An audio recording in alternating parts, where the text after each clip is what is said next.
Assalamualaikum warahmatullahi taala wabarakatuh. Baik, di sini saya akan menjelaskan tentang pernikahan, tentang materi pernikahan. Ini di mana pernikahan, arti pernikahan sendiri, yakni terkumpul atau menyatu, di mana menurut istilah lain juga dapat berarti ijab kabul yang mengharuskan hubungan antara sepasang manusia yang diucapkan oleh kata-kata yang merujuk kepada pernikahan. Dalam pernikahan sendiri terdapat hikmah pernikahan, yakni hikmah pernikahan adalah menikah adalah ketentuan hukum yang mulia yang terdapat banyak sekali hikmah dan faedahnya. Yang pertama, yakni media untuk mendapat kesempurnaan, di mana menikah adalah tujuan untuk kita meraih ridha Allah dan menjaga kita dari suatu hal yang dilarang, juga untuk mengikuti sunnah Rasul kita.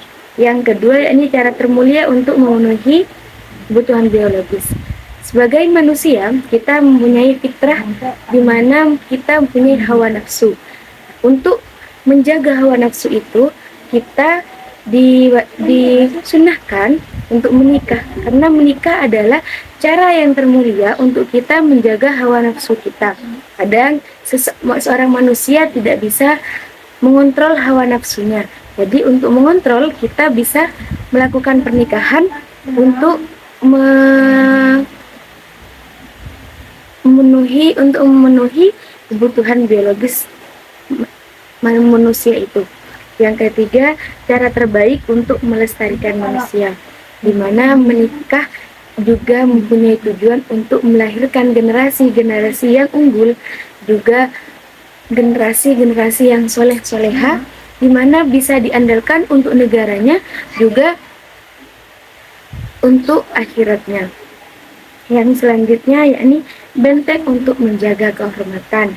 Khusus kita sebagai perempuan, kita diwajibkan untuk menjaga diri kita sebaik-baiknya, menjaga dari kesucian diri, menjaga dari pandangan, juga menjaga kemaluan kita dari hal-hal atau tindakan yang nista, yang dimana tindakan itu diharamkan oleh Allah. Pernikahan ini juga jembatan kita untuk menjaga diri kita, menjaga kehormatan kita sebagai seorang perempuan. Yang selanjutnya, media untuk saling mengikat, di mana pernikahan juga bertujuan untuk mengikat seorang perempuan dan seorang laki-laki, di mana bukan hanya tentang untuk memenuhi kebutuhan biologis, bukan hanya untuk melahirkan generasi-generasi yang unggul, tapi juga untuk saling membutuhkan, saling berbagi peran, saling bekerja sama dan memenuhi hak dan menjalankan kewajiban masing-masing, serta tolong menolong dalam kebaikan juga ketakwaan. Juga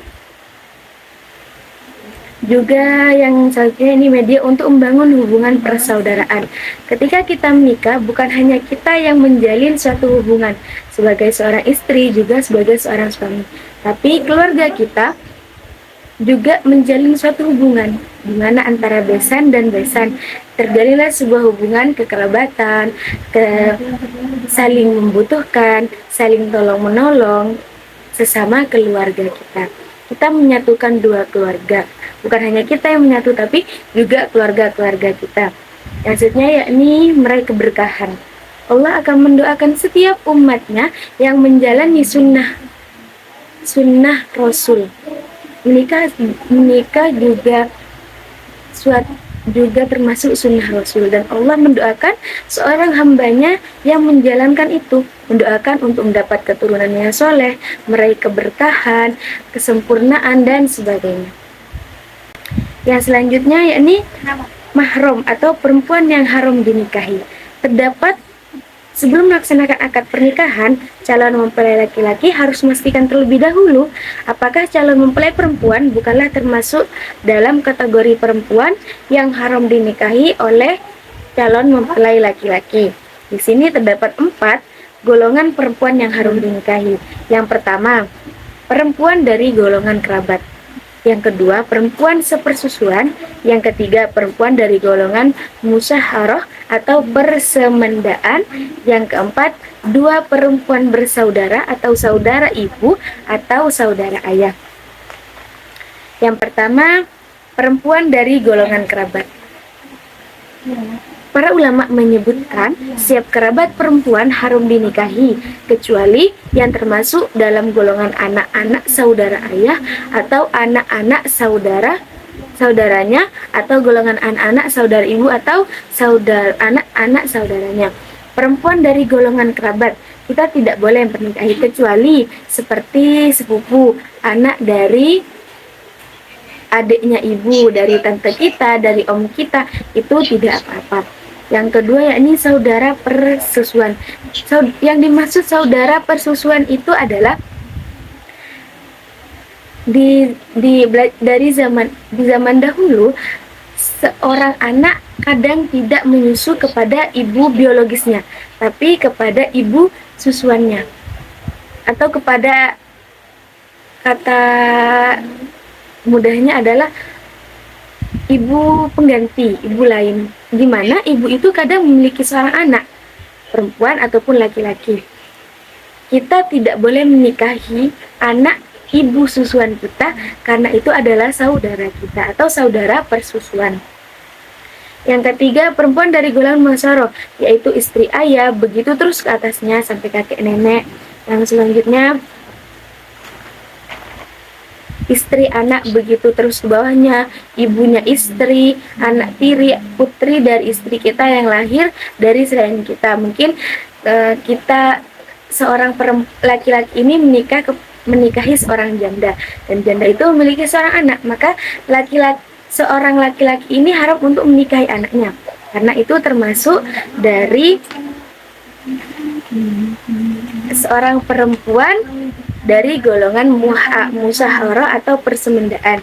Yang selanjutnya yakni dua perempuan bersaudara atau saudari ibu atau saudara ayah, di mana kita haram menikahi seseorang yang bersaudara, seperti seorang laki-laki menikahi kakaknya, setelah itu menikahi adiknya, itu tidak boleh. Boleh seandainya si kakak ini sudah meninggal atau sudah cerai, itu boleh menikahi adiknya. Tapi seandainya si kakak ini masih hidup, itu tidak boleh untuk dinikahi adiknya. Selanjutnya, khitbah atau meminang. Khitbah atau meminang sendiri adalah meminta kesediaan seorang perempuan untuk dijadikan istri. Dalam meminang perempuan ada dua kategori. Meminang seorang perempuan yang masih lajang atau tidak pernah menikah. Kita boleh meminangnya langsung dengan kata-kata yang jelas, seperti maukah kamu menikah denganku, maukah kamu menjadi istriku, seperti kata-kata seperti itu jelas. Kalau seandainya kita minang seorang perempuan yang masih dalam masa iddah, mungkin kita sudah keburu atau takut si perempuan itu diambil oleh orang lain, maka kita menyampaikannya dengan isyarah, dengan sindiran atau dengan sindiran, seperti maukah kamu hidup denganku, ataukah aku mau di setiap bangun tidurku ada kamu. Nah, berarti kan kalau kita ingin menikahinya, kenapa? Karena perempuan itu dalam masa iddah. Lain lagi jika seorang perempuan ini masa iddah dan si laki-laki ini, ada seorang laki-laki dan perempuan yang bercerai dan ingin rujuk kembali. Nah, boleh si laki-laki ini meminang dengan kata-kata yang jelas, bukan dengan sindiran maukah kamu hidup denganku selamanya, bukan seperti itu, tetapi dengan maukah kamu menikah denganku.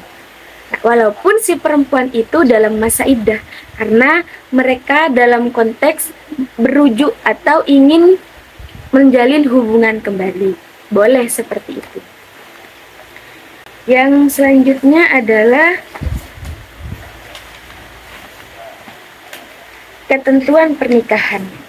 Pengertian nikah atau akad yang adalah akad yang terkandung di dalamnya.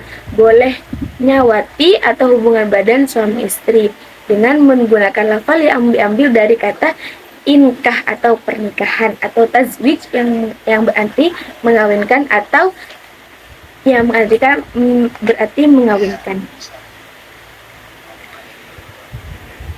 Yang kedua, rukun nikah. Dalam rukun nikah ini terdapat rukun nikah 5, yaitu siwat, zaujah, 2 saksi, zauj, dan wali. Siwat ini adalah lafaz yang berupa ijab kabul. Tanpa ijab kabul, maka tidak terjadi suatu pernikahan. Juga terdapat zauji atau seorang istri, terdapat 2 saksi, terdapat seorang suami, juga wali. Mungkin itu saja dari saya untuk materi hari ini. Kurang lebihnya mohon maaf. Assalamualaikum warahmatullahi taala wabarakatuh.